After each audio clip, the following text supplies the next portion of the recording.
Nicole Stewart, Executive Director of Boston C.A.S.A. Thank you so much for joining us today. Thank you, Natalie. Hello, and thank you for having me as your special guest today. Well, we're very excited to have you here to talk about Boston C.A.S.A. Tell us, what is it, and how do you define CASA? So at Boston C.A.S.A, we recruit, train, and support court-appointed special advocate volunteers who advocate for children who have suffered abuse and neglect, the majority of whom are placed into foster care. We are one of over 900 CASA programs nationwide and one of 6 in Massachusetts, where we serve both Suffolk and Middlesex counties. But our special advocates, they receive around 35 hours of training before they put on a case, as well as monthly training while they are on a case. They are background checked and sworn in by a judge. In fact, they're the only volunteers legally authorized to speak in court on behalf of these children. But each of our CASAs, they're supported by a professional staff member, and very uniquely, because the professionals on most of these cases are ever changing, our CASAs work with only one child at a time and remain on that case typically until it ends. So they become one of the most stable and consistent adult presence in that child's life. But the role of our CASAs, it includes meeting at least twice monthly with their child. They build a strong relationship with them, advocate for the child's needs, whether it's educational, emotional, medical, and they also connect with everyone involved in the child's life, from caseworkers to teachers. And one of the most significant things that a CASA does is submit a monthly report to help judges make informed and life-changing decisions for that child's life. And in all of this, Natalie, what's so inspiring, especially in the times in which we're living in, is CASAs are everyday people volunteering their time to make an extraordinary difference in the lives of some of the Commonwealth's most vulnerable children. Absolutely, and they absolutely are the most vulnerable people who need somebody else to relate to them and to meet them where they're at. I mean, I imagine that a lot of your CASAs have been through the child welfare system themselves and have a deep understanding of, what are the challenges? What can we do to, project this young person's life in a positive way forward?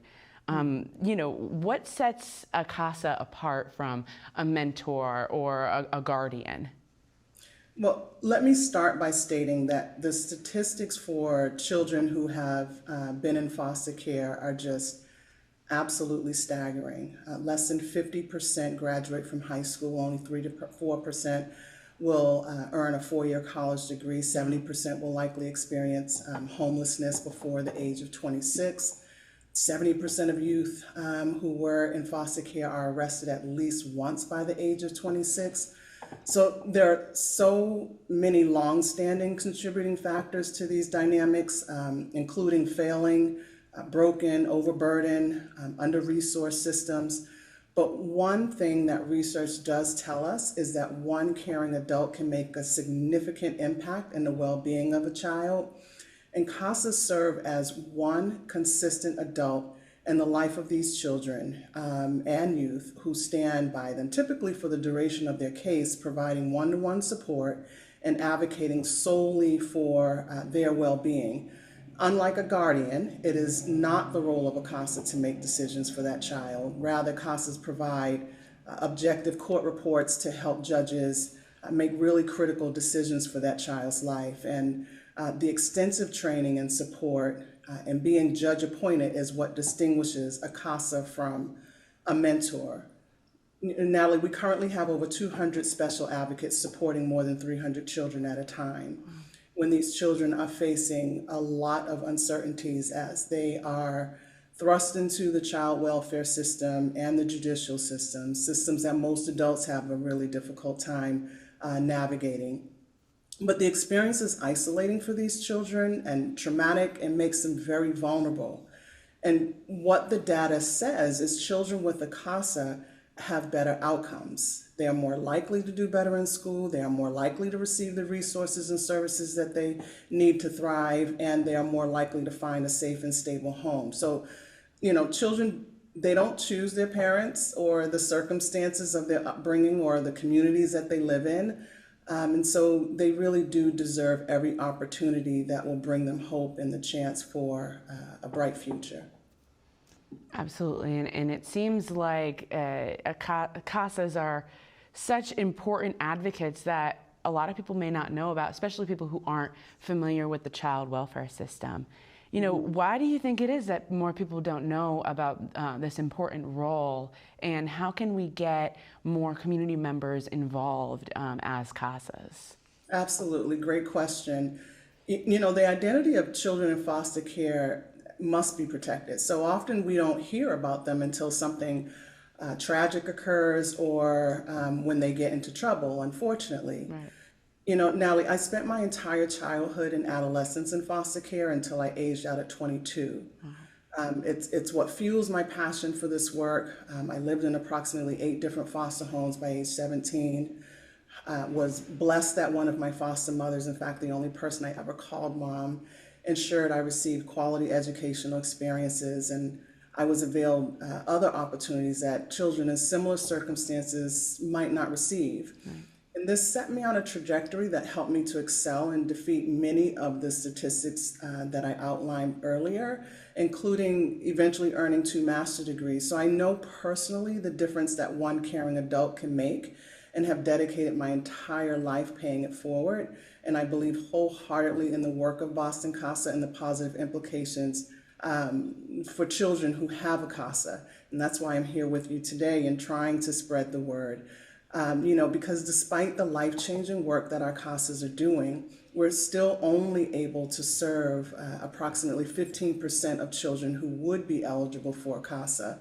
So I am 100% committed to give more children hope and the opportunity for brighter futures like I had. And in 2023, Boston CASA, we partnered with community action partners and established a growth plan to double our budget and triple the number of children we serve within 5 years. And we're finishing up year 2 of this growth plan.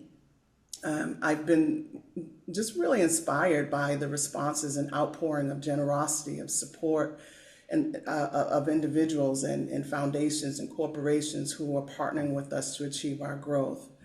So lastly, what I would say to your question is that there is a cost to the Commonwealth to doing nothing. You know, without consistent support, youth who are aging out of the foster care system are significantly more likely to rely on public systems for housing, and healthcare, legal support, emergency services, and studies estimate that the lifetime cost to taxpayers for each unsupported foster youth ranges from $300,000 to $500,000. Wow. And so, at a fraction of the cost, Boston CASA offers a really smart, scalable solution of highly trained, committed volunteers who are supported by expert staff and delivers transformational outcomes for an average cost of roughly $4,500 per child per year. And so on many levels, CASA just simply makes sense.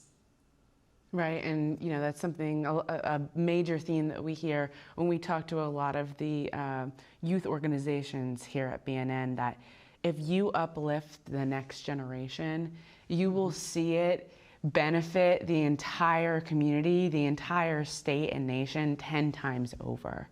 So once we get those initial investments in, we can just start to see the growth.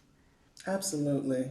And thank you so much for joining us, Nicole, today to talk about this extremely important issue that seems like it's a little bit not being the focus right now, but thank you for bringing this focus back. Thank you, Natalie. And can you tell us, our viewers, how they can get involved and where they can learn more about Boston CASA? Sure. So you can become a volunteer for a child by first attending one of our monthly info sessions, or you can become a donor to ensure more children receive the opportunity of a CASA. You can learn more simply by visiting our website at www.bostoncasa.org. Awesome. Thank you so much for joining us, Nicole. Thank you for having me, Natalie. Appreciate it. Great, thank you. You